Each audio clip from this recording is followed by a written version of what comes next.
Asifabad medical కళాశాలలో అక్రమ నియామకాలు కలకలం సృష్టిస్తున్నాయి. అర్హులకు అన్యాయం జరిగిందని అధికారులపై ఆగ్రహం వ్యక్తం చేస్తున్నారు. కొమరం భీం ఆసిఫాబాద్ జిల్లా మెడికల్ కళాశాలలో నియామకాల్లో అధికారి రాజకీయ లాభీల కలయికతో భారీ స్థాయిలో అక్రమాలు జరుగుతున్నట్లు పక్కా సమాచారం వెలుగులోకి వచ్చింది. అభ్యర్థులు చేస్తున్న ఆరోపణలు వింటే ఈ వ్యవహారం అంతర్భాగంగా సాగుతున్న కుట్ర అని అనిపించడం ఖాయం. నిరుద్యోగ యువత ఆశలు చిదిమేస్తూ అర్హతలతో ఎదురుచూసే అభ్యర్థులను పక్కన పడేసి రాజకీయంగా ప్రాలభ్యం ఉన్న వారిని ముందుకు తెస్తున్న అధికారుల తీరుపై తీవ్ర విమర్శలు వెల్లువెత్తుతున్నాయి. మెడికల్ కళాశాలలో ఖాళీగా ఉన్న అనేక పోస్టుల భర్తీకి సంబంధించి ఇటీవల అధికారులు దరఖాస్తులు స్వీకరించారు. నియమ ప్రక్రియలో భాగంగా దరఖాస్తుదారుల సర్టిఫికేషన్, వెరిఫికేషన్ ప్రక్రియను ప్రారంభించారు. అయితే అభ్యర్థులందరినీ పిలవాల్సిన చోట కొందరిని మాత్రమే సెలెక్టివ్గా పిలిపించి మిగిలిన వారికి తెలియచేయకుండా వదిలేశారు.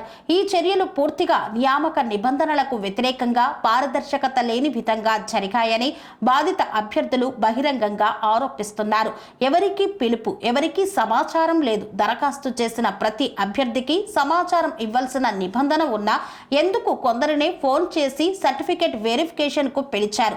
మిగిలిన అభ్యర్థులను పట్టించుకోకుండా ఎందుకు పక్కన పెట్టారు? నియామక ప్రక్రియపై పూర్తిగా గోప్యత వహిస్తూ నోటీసులు ఇవ్వకుండా రహస్యంగా ఇంటర్వ్యూలు, వెరిఫికేషన్లు జరిపిన అధికారుల దురుద్దేశం స్పష్టంగా కనిపిస్తోంది. ఈ వ్యవహారంపై న్యాయపరమైన చర్యలు తీసుకోవాల్సిన అవసరం ఉంది. వాస్తవానికి ఇది ప్రభుత్వ ఉద్యోగ నియామక ప్రక్రియ అనిపించడం లేదు. ఇది నాటకమే. ప్రభుత్వ నిబంధనలు, నియమాలు అన్ని పక్కన పెట్టి అధికార లాబీలకు చెల్లిన వారి కోసం ప్రత్యేకంగా స్కెచ్ వేసిన ప్లాన్ ఇది. అర్హతలు ఉన్న, నీతిగా పోటీ చేసిన అభ్యర్థులను నిర్వీర్యులను చేస్తూ అక్రమ నియామకాల ముఠ తెర వెనుక నాటకాన్ని ఆడుతోంది. ఇలాంటి అక్రమాలు మౌనంగా చూస్తే రేపటి మన పిల్లల భవిష్యత్తు కూడా ఇదే బాటలో వెళ్తోంది.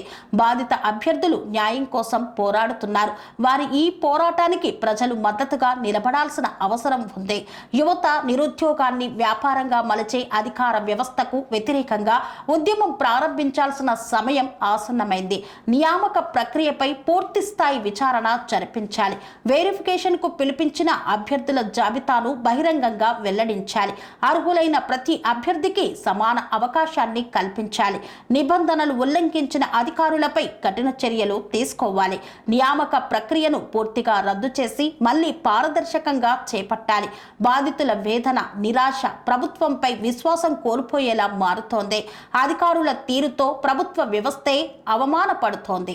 జిల్లా కలెక్టర్, ఆరోగ్య శాఖ కమిషనర్, రాష్ట్ర ప్రభుత్వ ఉన్నత అధికారులు ఈ వ్యవహారంపై వెంటనే స్పందించి విచారణ చేపట్టి బాధిత అభ్యర్థులకు న్యాయం చెయ్యకపోతే ఇది పెద్ద ప్రజా ఉద్యమంగా మారే అవకాశం ఉంది. ప్రభుత్వ న్యాయ వ్యవస్థ పట్ల ఇప్పటికీ ప్రజలకు కొన్ని ఆశలు ఉన్నాయి.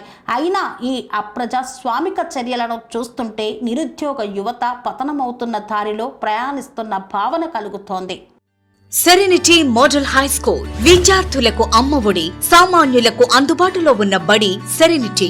మేడ్చల్ జిల్లాలో మేటిగా నిలిచి సాటిలేని ఫలితాలను సాధిస్తున్న నెంబర్ 1 స్కూల్ సెరెనిటీ. మా ప్రత్యేకతలు: ప్రతి విద్యార్థి పట్ల వ్యక్తిగత శ్రద్ధ, activity based learning and digital classrooms, computer lab, 100% ఫలితాలు, sports and cultural activities, yoga, abacus మరియు Vedic maths education. Please visit Serenity Model High School, Nagaram. Admissions are in progress.